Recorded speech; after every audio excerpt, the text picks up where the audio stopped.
Turn off your TVs, run for your lives. It's over. They didn't put you on this planet just to give up. If Uncle Joey could do it, I could fucking rule the world. That's what you gotta be thinking. Welcome back to church, motherfucker! What do you mean to put them on?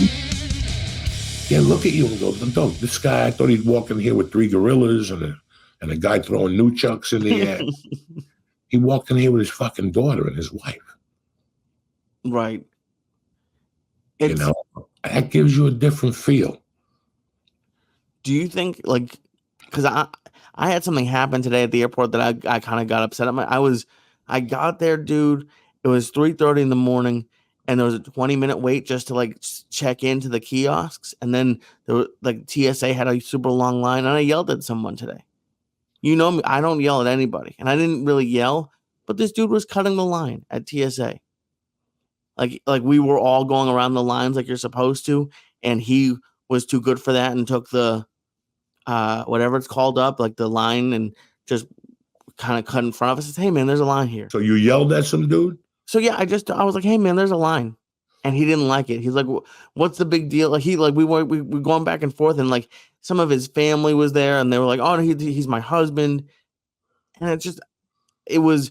And I normally don't say anything. Like I take shit from people. I've had someone steal a spot you for me. The regular line today? I had to. There's no pre-check. What about clear? That they didn't have shit. That they I don't know if it was because it was Southwest. First class? No, they didn't have shit. And I was on Southwest. There's no first class. Right now, you go through first class, and when they stop you, you're not first class. What? You're stopping a Jewish man? Or you went Palestinian?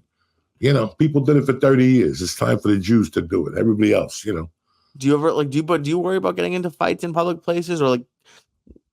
No, my mind is on just, you know, listen, there's some people who are going to say shit.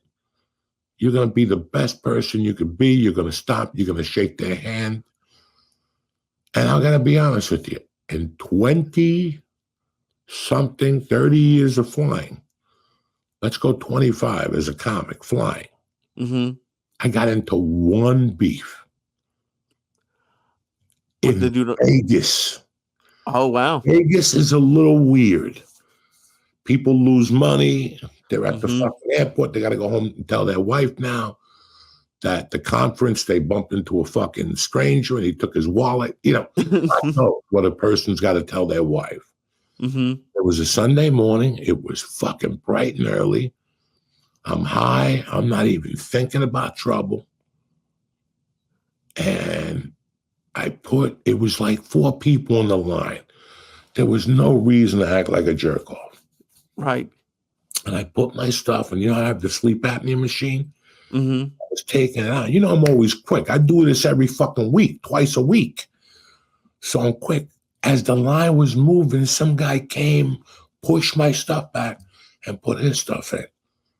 And looked straight ahead, like at the guard. And I go, "Excuse me?" And the guard was like, "What was that about?" He goes, "I got no time for wait for these sleep apnea people." And the guy goes, "No, he was right there. You just cut him off." And I didn't say nothing. And he goes, "If you expect me to apologize, don't." And I go, "Go fuck yourself." And that was the end of it. And he just froze.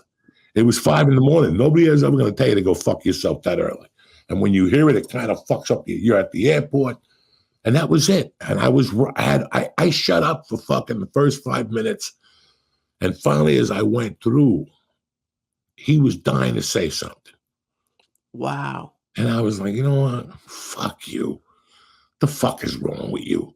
It's 5:15 in the morning, and you already want to be a fucking hard-on? Like, really?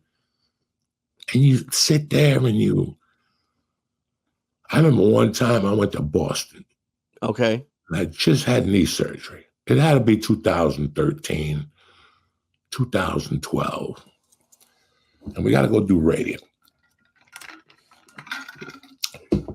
And we get to this radio station, and the security guard's like, "The power's off." The power went off overnight. Remember that? With the escalator? Vaguely. I remember because that was right when I met you. Yeah. I was a gentleman. I go, "Listen, guys, not for nothing. I just had surgery 2 weeks ago. I can't go up no fucking stairs." And the guy's like, "Well, you have a choice." And I was like, pardon my French, brother? I'll fucking leave right now. I'm not going up that. And he's like, well, we're not driving you back. Watch this. I went right to the receptionist. I go, get me a cab. And he kept yelling at me, you're not leaving. You're not. Watch me. I got in the cab and went home. As soon as I got to the hotel, my agent called. What happened? I told him, you and I both know I had surgery. I get here and the fucking escalated. I mean, this guy wanted to fist fight me. And That's wild. I'm here to pick up an envelope. I'm not looking to make war with nobody. This is a business. You know, I'm not looking here to make fucking war with nobody. So that's why I kind of didn't want to fly during COVID. All this shit, remember for like 3 years, people getting in fist fights, people yelling on planes. The last thing you need is to be sitting there, some guy hits you with water, and you have to get up and throw a punch at him. Now somebody's got a camera, and now it's a fucking nightmare because you tried to defend yourself, but in today's America, you're not allowed to do that. No. Only Mike Tyson. Only Mike Tyson that time on the flight. And that was great. Suing him now. And that guy's trying to sue him now. Really? Yeah. I hope they don't let him win, because that was, if you don't know that story, it was the guy was like, a kid was like drunk and like kind of like taunting Mike Tyson, and Mike allegedly there were some things thrown, and the kid, you just saw the kid with like a fucked up face. It was awesome. I was so happy for Mike. That was like, because that kid was just being a dick. You know, it never ends, and you just have so much patience with people. And, you know, thank God my people are an alcohol base. No. People that come to the show, because I would shoot myself. A lot of them just come up and give you that fucking glazed look, like, hey, man. And you're like, okay, here we go. Fucking Jerry Garcia and his assistant. And it's still, I got a laugh out of it, you know? Right. The drunk shit, when they grab you and they breathe that firewater breath in your face, and, you know, they say shit about their wives. Come on, get next to Joey. Joey, grab a tit. Come on, man. They say all that craziness, you know, look at her ass. And you're like, and the girl is fucking embarrassed as fuck. She's like, I just wanted a date with you. I don't need somebody pointing out my tits. And you're like, I'm sorry. You have to apologize. That's just shit that drives me crazy. Listen, I live out in the open. Okay. I've lived out in the open since I moved here. I mean, we lived out in the open in LA. We were at weed stores and shit every day, restaurants, cryotherapy. It's really weird. About a year after I moved here, somebody pulled me aside one day and they're like, you're blowing people's mind. Really? And I'm like, because you were there? No. They're like, you're blowing people's mind. And I go, what did I do now? And they're like, no, you didn't do nothing. It's what you don't do.